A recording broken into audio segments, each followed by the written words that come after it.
नमस्कार, स्वागत है आपका खबर एचपी में। तो आइए जानते हैं हिमाचल के हर छोटे बड़े शहर से जुड़े 30 फटाफट बड़ी खबरों को। इससे पहले यदि आप वीडियो को लाइक नहीं किए हैं तो लाइक कर दीजिए और चैनल में नए तो चैनल को सब्सक्राइब कर लीजिए। और आप वीडियो को कहां से देख रहे हैं कमेंट बॉक्स में हमें जरूर बताइए।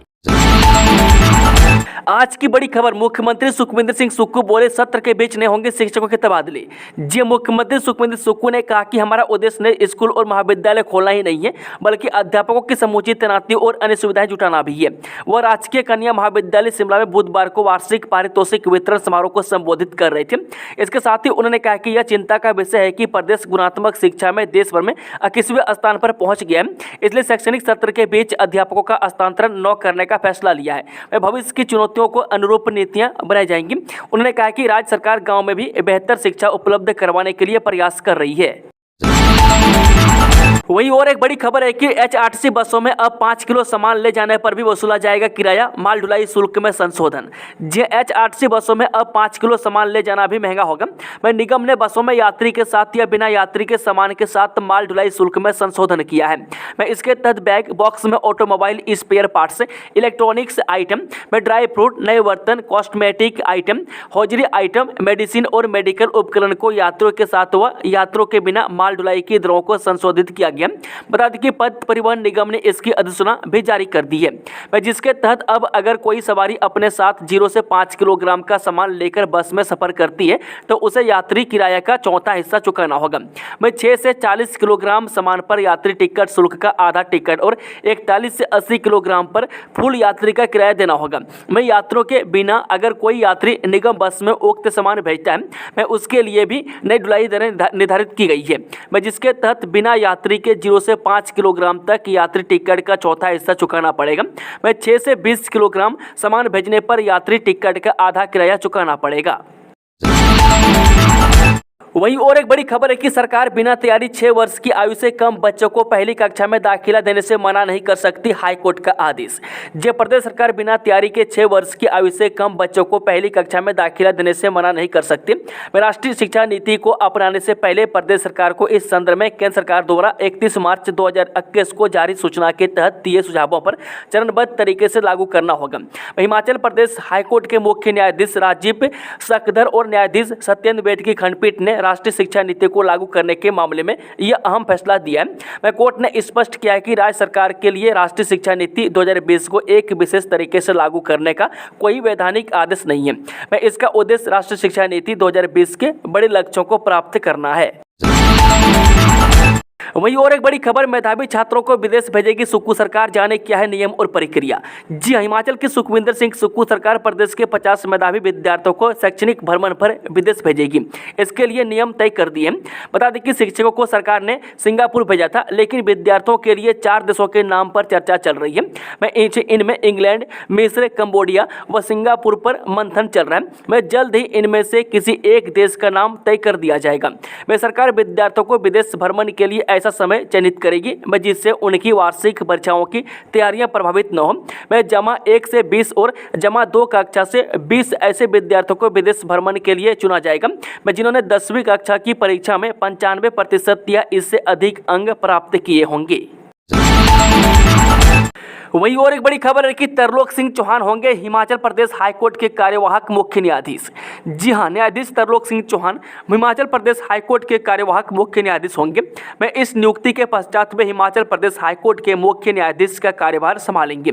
18 अक्टूबर को मुख्य न्यायाधीश राजीव सकदर के सेवानिवृत्त होने पर हाईकोर्ट के वरिष्ठतम न्यायाधीश तरलोक सिंह चौहान को यह जिम्मा सौंपा गया।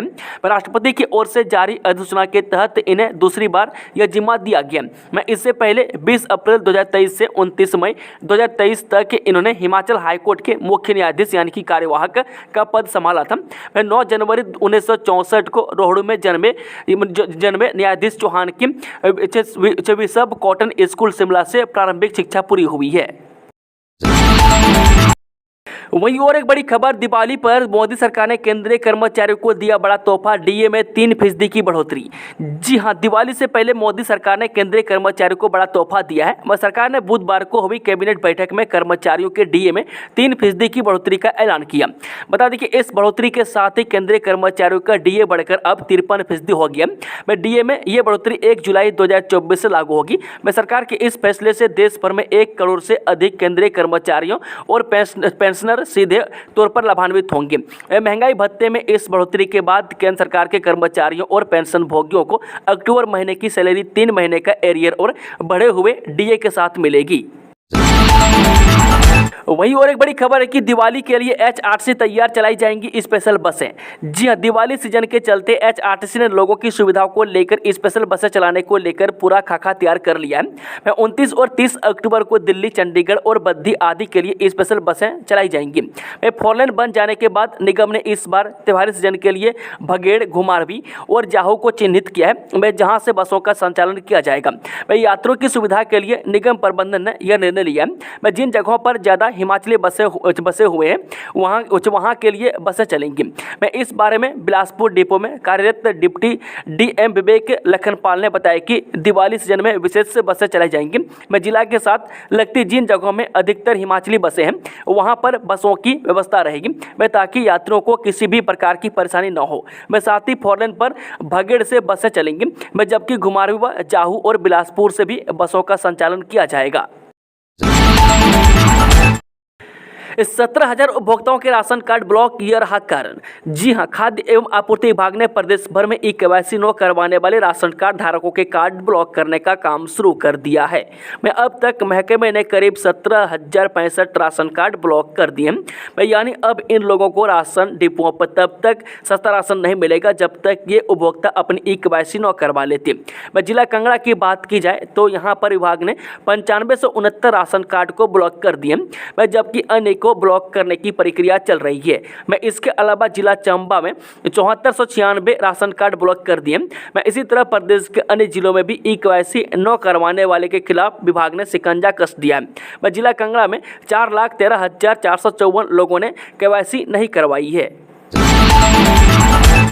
वहीं और एक बड़ी खबर, रोड सर्वे ऐप पर होगी डिजिटल मैपिंग। पीएमजीएसवाई के तहत गांवों तक सड़क पहुंचाने से पहले सर्वे के आदेश। केंद्रीय ग्रामीण विकास मंत्रालय ने प्रधानमंत्री ग्राम सड़क योजना की गाइडलाइन इशू नहीं की है। केंद्र ने समूचे देश में इस योजना को लेकर पहले सर्वेक्षण पूरा करने के लिए आदेश दिए हैं। हिमाचल में भी अब national rural infrastructure development agency यानी कि NRIDA के दिशा निर्देश के आधार पर उन क्षेत्रों का सर्वे किया जाएगा जहां की आबादी पीएमजीएसवाई के नियमों के दायरे में आती होगी। इसके बाद डीपीआर बनेगी और फिर केंद्र सरकार सड़कों को मंजूरी देगी। दिल्ली में ग्रामीण विकास मंत्रालय की बैठक में यह फैसला लिया गया। बता दें कि अब प्रधानमंत्री ग्राम सड़क योजना के 4थे चरण के लिए व्यापक स्तर पर सर्वेक्षण अभियान छेड़ा जाएगा। केंद्रीय ग्रामीण विकास मंत्रालय ने पीएमजीएसवाई ग्राम सड़क सर्वे ऐप पर सड़क से दूरवर्ती ग्रामीण इलाकों की डिजिटल मैपिंग के आदेश दिए। इस ऐप के माध्यम से डाटा जुटाने के बाद यह खुद ब खुद जियो सड़क ऐप पर चला जाएगा, जहां इसे दिल्ली में बैठे केंद्रीय ग्रामीण विकास मंत्रालय के अधिकारी संशोधित कर पाएंगे या इसकी मंजूरी दे सकेंगे। वन्यजीव संरक्षण को बनेंगे सबवे, ओवरपास या अंडरपास सुरंग बनाने का प्रपोजल। जंगलों से घिरे पहाड़ी प्रदेश में पिछले कुछ समय से सड़कों का जाल बिछा है। अब 4 लेन जैसे बड़े प्रोजेक्ट भी पहाड़ी राज्य की भाग्य रेखाओं में शुमार हुए हैं, जो कि अधिकतर जंगल के एरिया से निकल रहे हैं। विकास की इस रफ्तार में वन्यजीव प्रभावित और बेघर न हो, इसके लिए पहाड़ी राज्य में पहली बार सबवे बनेंगे। एरिया के टेरिटोरियल DFO इसके लिए वाइल्ड लाइफ प्लान बना रहे हैं। इसमें जिन जगहों पर जंगली जानवरों की रेगुलर क्रॉसिंग होती है वहां पर सबवे या यूं कहें कि ओवरपास या फिर अंडरपास बनाए जाएंगे। दरअसल हिमाचल में पहले जो भी रोड बने हैं, चाहे वे लोकल सड़कें हो, स्टेट हाईवे हो या फिर नेशनल हाईवे, उन्हें ज़्यादातर उस क्षेत्र से गुजारा गया जहां रिहायशी इलाका ज़्यादा हो। लेकिन 4 लेन जैसे बड़े प्रोजेक्टों में यह कर पाना संभव नहीं था, इसलिए ये मार्ग ज़्यादातर जंगलों के एरिया से निकल रहे हैं। इस सरकारी कर्मचारियों को दिवाली का तोहफा, महंगाई भत्ते की अधिसूचना जारी, ऐसे हो गए एरियर का भुगतान। जी, हिमाचल प्रदेश सरकार ने सरकारी कर्मचारियों को 4% महंगाई भत्ता जारी करने के आदेश दिए हैं। मैं सरकार के वित्त विभाग की ओर से बुधवार को इस संबंध में कार्यालय ज्ञापन संख्या PNCB 7/1/2021 जारी किया है। मैं इसके अनुसार राज्य सरकार के कर्मचारियों और अधिकारियों को 1 अक्टूबर 2024 से महंगाई भत्ता मौजूदा दर 38% से 4% बढ़ाकर 42% करने का फैसला लिया गया। यह आदेश अखिल भारतीय सेवाओं के अधिकारियों और UGC वेतनमानों के अंतर्गत आने वाले राज्य सरकार के कर्मचारियों पर भी लागू होंगे। वहीं और एक बड़ी खबर, L&T ने मुख्यमंत्री राहत कोष को दिए 3.5 करोड़, मुख्यमंत्री ने जताया आभार। जी हां, लार्सन एंड टूब्रो के प्रतिनिधिमंडल ने मुख्यमंत्री सुखविंदर सुक्खू से भेंट की। इस दौरान उन्होंने मुख्यमंत्री राहत कोष के लिए 3.5 करोड़ रुपए का चेक भेंट किया। मुख्यमंत्री ने इसके लिए कंपनी का आभार व्यक्त किया। उन्होंने कंपनी को प्रदेश में निवेश के अवसर तलाशने के लिए आमंत्रित किया है। वहीं और एक बड़ी खबर है कि मुख्यमंत्री सुखविंदर सुक्खू ने 7 और 8 नवंबर को बुलाया DC और SP का सम्मेलन। जी हां, मुख्यमंत्री सुखविंदर सुक्खू ने 7 और 8 नवंबर को उपायुक्तों और पुलिस अधीक्षकों का सम्मेलन बुलाया। यह राज्य सचिवालय के आम्सडेल भवन शिमला में होगा। वह 7 नवंबर को बिलासपुर, ऊना, चंबा और सोलन के उपायुक्त भाग लेंगे। इसके अलावा इन चारों जिलों के अलावा पुलिस जिला बद्दी, बरोटीवाला, नालागढ़ के पुलिस अधीक्षक भी शामिल होंगे। वह 8 नवंबर को हमीरपुर, सिरमौर, कांगड़ा, शिमला, किन्नौर, मंडी, कुल्लू और लाहौल स्पीति के उपायुक्त इस सम्मेलन में शामिल होंगे। तो इन जिलों के अलावा नूरपुर और देहरा से भी पुलिस अधीक्षक उपस्थित होंगे। यह सम्मेलन एक बार आगे टाल दिया गया था। यह इसलिए महत्वपूर्ण है कि इसमें सभी जिलों के तमाम मुद्दों पर चर्चा होगी। में सीमाई क्षेत्रों के मसलों पर भी विचार विमर्श किया जाएगा। पूर्व DGP कुंडू सहित 10 IPS अफसरों की मुश्किलें बढ़ी, पूर्व पुलिस कर्मी के बयान किए दर्ज। जी, पूर्व DGP संजय कुंडू समेत पुलिस के 10 अफसरों के खिलाफ चल रहे मामले की जांच में अफसरों की मुश्किलें बढ़ती जा रही है। वे मंगलवार को CID थाने में शिकायतकर्ता मीना नेगी के पति पूर्व पुलिस कर्मचारी धर्मसुख नेगी के बयान CID ने दर्ज किए। सूत्रों के मुताबिक जाँच एजेंसी ने मामले की जाँच से संबंधित रिकॉर्ड भी पुलिस विभाग के विभिन्न कार्यालयों से तलब कर लिया है। वह गृह विभाग निर्देशों के बाद स्टेट CID मामले की जांच कर रही है। इसके लिए SP रैंक के अधिकारी की अध्यक्षता में टीम का गठन किया गया है। त्योहारी सीजन में राहत, हिमाचल में 40 रुपये तक गिर गए टमाटर के दाम। जी हां, त्योहारी सीजन में 120 रुपये किलो तक बिक रहे टमाटर के दाम में गिरावट दर्ज की गई है। मंडी की कांगनी सब्जी मंडी में थोक में टमाटर 40 से 45 रुपये किलो की दर से बिका। उधर सोलन में थोक में टमाटर 21 से 64 रुपये प्रति किलोग्राम तक बिका। हालांकि शिमला में टमाटर के दामों में फिर तेजी आई है। शिमला की मंडी में बुधवार को थोक भाव 70 रुपये तक चला गया। वहीं उपभोक्ताओं को 70 से 80 रुपये किलो टमाटर मिला। मंडी जिले में टमाटर के दाम में 40 रुपये तक की गिरावट आई है। वहीं और एक बड़ी खबर है कि 6 लाख से अधिक आय वालों की बिजली सब्सिडी बंद करने की तैयारी, आंकड़े एकत्र कर रहा सरकार। जी, हिमाचल प्रदेश में सालाना 6 लाख से अधिक आय वाले घरेलू उपभोक्ताओं की बिजली सब्सिडी बंद की तैयारी शुरू हो गई है। राज्य बिजली बोर्ड ने आयकर देने वाले का रिकॉर्ड जुटाना शुरू कर दिया। वह 6 लाख से कम आय वाले उपभोक्ताओं को सस्ती बिजली मिलती रहेगी। वहीं बिजली बोर्ड सभी सरकारी विभागों से आयकर चुकाने वालों के आंकड़े एकत्र कर रहा है। वह पैन नंबर की जानकारी लेकर भी उपभोक्ताओं को चिन्हित किया जा रहा है। वह प्रति माह 125 यूनिट निःशुल्क बिजली योजना के दायरे से भी ऐसे घरेलू उपभोक्ता जल्द ही बाहर हो जाएंगे। वह बोर्ड ने 1 माह में जानकारी जुटाकर सरकार को प्रस्ताव भेजने की योजना बनाई है। CBI के चंबा में डेरा डालने से हड़कंप जाने पूरा मामला। जे केंद्रीय अन्वेषण ब्यूरो यानी कि CBI की टीम ने चंबा में डेरा डाल दिया है। जिले के कई डाकघरों में उपभोक्ताओं के बचत खातों, पेंशन समेत अन्य लेन देन के मामले में हुए गड़बड़ झाले की जांच समेत नगर परिषद चंबा में भी CBI रेड डाल सकती है। जिले के कई डाकघरों में लाखों रुपयों के गोलमाल करने के पोस्ट मास्टरों पर आरोप लगे। इतना ही नहीं, नगर परिषद चंबा में भी सफाई समेत अन्य विकासात्मक कार्यों में गड़बड़ झाले के आरोप है। इसकी विजिलेंस जांच कर रही है।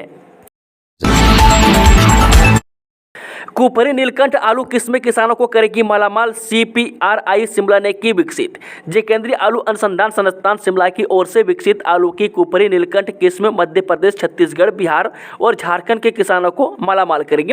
में औषधीय गुणों वाली इस किस्म का 150 क्विंटल बीज CPRI ने झारखंड के आदिवासी इलाकों के किसानों को उपलब्ध करवाया है।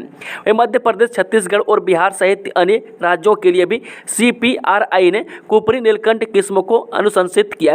यह राज्य भी CPRI से कुफरी नीलकंठ बीज ले सकेंगे। वह जनजातीय उप योजना के तहत भारतीय कृषि अनुसंधान परिषद के केंद्रीय आलू अनुसंधान संस्थान शिमला और भारतीय कृषि अनुसंधान परिषद के पूर्वी अनुसंधान परिसर पटना के संयुक्त तत्वाधान में आयोजित कार्यक्रम के दौरान झारखंड के रांची के किसानों को 150 क्विंटल बीज उपलब्ध करवाया गया। में CPRI शिमला के सामाजिक विज्ञान विभाग के विभागाध्यक्ष डॉक्टर आलोक कुमार ने बताया कि संस्थान ने बैंगनी रंग की स्वदेशी आलू की किस्म कुफरी नीलकंठ विकसित की है। यह किस्म पंजाब, हरियाणा, उत्तर प्रदेश, उत्तराखंड, बिहार, मध्य प्रदेश, छत्तीसगढ़ और झारखंड के लिए अनुशंसित की गई है। मैं डॉक्टर आलोक ने बताया कि कार्यक्रम के दौरान किसानों को आलू की बुआई के सही तरीके और भंडारण विधि से भी अवगत करवाया गया है। वहीं और एक बड़ी खबर है कि 300 ई बसों की खरीद को मंजूरी, एक बार चार्ज कर 250 किलोमीटर तक दौड़ेंगी, जाने एक बस की कीमत। जय प्रदेश सरकार ने HRTC को 300 ई बसों की खरीद के लिए मंजूरी दे दी है। यह बसें लोकल और लंबे रूटों पर चलेंगी। बता दें कि नई ई बसें टाइप 1 और टाइप 3 श्रेणी की होंगी। मैं इन बसों की खासियत यह होगी कि इन्हें लंबी दूरी के रूटों पर भी आसानी से चलाया जा सकेगा। मैं एक बार चार्जिंग के बाद यह बसें 200 से 250 किलोमीटर तक चलेंगी। मैं एक बस की कीमत करीब 1.25 करोड़ रुपये होगी। नहीं गिरेगा मंडी में मस्जिद का अवैध ढांचा, जानिए अब तक इस मामले में क्या क्या हुआ। जे संजौली मस्जिद विवाद के बाद कुल्लू मंडी समेत प्रदेश में अवैध निर्माण को लेकर प्रदर्शन हुए। वह संजौली के बाद मंडी के जेल रोड में स्थित अवैध निर्माण का मुद्दा जोर शोर से उठा था। वह 13 सितंबर को MC कोर्ट मंडी ने फैसले में बिना अनुमति के बनाए गए मस्जिद के सारे ढांचे तो तोड़ते हुए इसे इसके पुराने स्वरूप में बहाल करने का आदेश दिया था। वह 14 अक्टूबर को शिमला में TCP के प्रधान सचिव की कमिश्नर कोर्ट ने इस फैसले पर रोक लगा दी। मैं आइए जानते हैं कि मंडी मस्जिद के अवैध निर्माण मामले में अब क्या क्या हुआ है। मैं संजौली मस्जिद के बाद मंडी में बीते 10 सितंबर को सबसे पहले इस अवैध मस्जिद को गिराने की मांग उठी थी। मैं 11 सितंबर को संजौली मस्जिद के अवैध निर्माण को लेकर हुए प्रदर्शन के बाद मंडी के जेल रोड पर बनी मस्जिद के अवैध हिस्से को मुस्लिम समुदाय ने 12 सितंबर को खुद ही गिराने का काम शुरू कर दिया था। मैं उस दौरान मस्जिद के अवैध हिस्से को तोड़ने को लेकर मस्जिद कमेटी के सदस्य इकबाल अली ने कहा था कि हम किसी दबाव में अवैध निर्माण को नहीं तोड़ रहे हैं, हम प्रशासन के आदेशों का पालन कर रहे हैं। मैं समाज में आपसी सौहार्द और भाईचारा बना रहे हैं, इसलिए अवैध निर्माण तोड़ रहे हैं। मैं हमने NOC के लिए अप्लाई किया था, लेकिन समय पर जवाब नहीं मिले। वह मस्जिद निजी भूमि पर बनी है, जो अवैध निर्माण वाला हिस्सा उसे तोड़ा जा रहा है। वही और एक बड़ी खबर, CM सुक्खू बोले नए शिक्षण संस्थान खोलना लक्ष्य नहीं, सुविधाएं जुटाना आवश्यक। जी हाँ, मुख्यमंत्री सुखदेव सुक्खू ने आज राजकीय कन्या महाविद्यालय शिमला में 9 करोड़ रुपए की लागत से बने ब्लॉक C भवन का लोकार्पण किया। इसके बाद वह महाविद्यालय के वार्षिक पारितोषिक वितरण समारोह 2023-24 में शामिल हुए और विभिन्न क्षेत्रों में उत्कृष्ट प्रदर्शन करने वाले छात्रों को पुरस्कृत किया। इस अवसर पर महाविद्यालय की छात्राओं ने आकर्षक सांस्कृतिक कार्यक्रम भी प्रस्तुत किया। इसके लिए मुख्यमंत्री ने 2 लाख रुपये देने की घोषणा की। वहीं सुखविंदर सिंह सुक्खू ने RKMB की सभी कक्षाओं को स्मार्ट क्लासरूम बनाने और नया छात्रावास बनाने के लिए पूर्ण धनराशि उपलब्ध करवाने की घोषणा की है। इसके साथ ही उन्होंने महाविद्यालय में डिजिटल लाइब्रेरी बनाने और साइंस ब्लॉक के जीर्णोद्धार के लिए 50 लाख रुपये प्रदान करने की घोषणा की। वहीं वर्तमान राज्य सरकार ने C ब्लॉक के निर्माण के लिए 6 करोड़ रुपये की धनराशि उपलब्ध करवाई है। वहीं प्रदेश सरकार राज्य में शिक्षा के क्षेत्र में बड़े बदलाव लाई है, ताकि शिक्षा के स्तर में सुधार हो तथा इसमें सभी के सहयोग की आवश्यकता है। CM की माता ने लाइन में खड़े होकर करवाया इलाज। जे मुख्यमंत्री सुखविंदर सिंह सुक्खू की माता संसार देई मंगलवार को टांडा अस्पताल में इलाज के लिए पहुंची। उन्होंने आम जनता की तरह लाइन में खड़े होकर आंखें चेक करवाई। वे सांसद देई ने अपनी पहचान और बेटे का नाम लिए बिना VIP सुविधाओं को दरकिनार कर साधारण तरीके से इलाज करवाया। यहाँ तक कि टांडा अस्पताल की लिफ्ट खराब होने पर किसी से शिकायत किए बिना सीढ़ियाँ चढ़कर OPD तक पहुंची। मैं जहाँ नेत्र नेत्र विभाग के विशेषज्ञ डॉक्टर SK शर्मा ने उनकी आंखें चेक की और दवाई डाली। मुख्यमंत्री सुखविंदर सुक्खू की माता 84 वर्षीय संसार देई की सादगी और सौम्यता को देखकर किसी को यकीन नहीं हो रहा था कि यह मुख्यमंत्री की माता है। वही और एक बड़ी खबर, पद समाप्त करने के विरोध में उतरा बिजली बोर्ड का संयुक्त मोर्चा। राज्य बिजली बोर्ड लिमिटेड में कई पदों को समाप्त करने की तैयारी चल रही है। मैं इस तरह की कोशिशों के सामने आने के बाद बिजली बोर्ड अभियंताओं व कर्मचारियों का संयुक्त मोर्चा विरोध में खड़ा हो गया। मोर्चा के संयोजक लोकेश ठाकुर व सह संयोजक हीरालाल वर्मा ने इस पर कड़ा विरोध करते हुए कहा कि बोर्ड में इस तरह की कोशिशें पूरी नहीं होने दी जाएगी। इसके साथ ही उन्होंने कहा कि ऐसा पता चला है कि प्रदेश सरकार और बिजली बोर्ड प्रबंधन बोर्ड में कई पदों को समाप्त करने का प्रस्ताव कर रहे हैं। विशेष रूप से क्षेत्रीय कार्यालयों में कार्य अनुभागों से संबंधित पदों को खत्म करने का विचार है। इस संबंध में संयुक्त मोर्चा ने विचार विमर्श के लिए वीरवार यानी कि 17 अक्टूबर को एक आपात बैठक बुलाई है, जिसमें पूरे मामले पर चर्चा की जाएगी। कार्य अनुभाग उन क्षेत्रीय कार्यालयों में बनाया गया है जहां प्रभारी अधिकारी को कार्यालय से संबंधित नियमित प्रशासनिक मामलों के अलावा लगातार स्थल निरीक्षण और अन्य क्षेत्र संबंधित कार्य भी करने होते हैं। इन कार्यालयों के महत्व को लेकर संयुक्त मोर्चा पहले ही मुख्यमंत्री को पत्र लिख चुका है। खाई में गिरी ऑल्टो, 3 युवक की मौके पर मौत। जी हां, पुलबहाल मार्ग पर मंगलवार आधी रात पेश आए एक कार हादसे में जुब्बल निवासी 3 युवकों की मौके पर ही मौत हो गई। जानकारी के अनुसार ऑल्टो 800 कार संख्या HP 10C 0476 सरहा से पुलबहाल की तरफ जा रही थी। इस दौरान रात करीब 1:15 बजे यह लिहाट के समीप अनियंत्रित होकर सैली ढांक से करीब 400 मीटर नीचे जलोना खड्ड में जा गिरी। हादसा इतना भयानक था कि कार के धमाके के साथ खाई में गिरते ही कार के परकच्चे उड़ गए। धमाके की आवाज सुनते ही आसपास के लोगों ने घटनास्थल पर एकत्रित होकर राहत एवं बचाव कार्य को अंजाम दिया, परंतु हादसे में कार में सवार तीनों युवक दम तोड़ चुके थे। वहीं SDPO चौपाल सुशांत शर्मा ने हादसे की पुष्टि करते हुए कहा कि चौपाल थाना में मामला दर्ज कर हादसे के कारणों की जाँच की जा रही है एवं फिलहाल अभी तक हादसे के कारणों का पता नहीं चल पाया है। डल व खज्जियार झील का होगा पुनरुद्धार, बुलाए झील संरक्षक और भूवैज्ञानिक। सरकार हिमाचल प्रदेश के धार्मिक व पर्यटन दृष्टि से विख्यात डल व खज्जियार झील का पुनरुद्धार करवाएगी।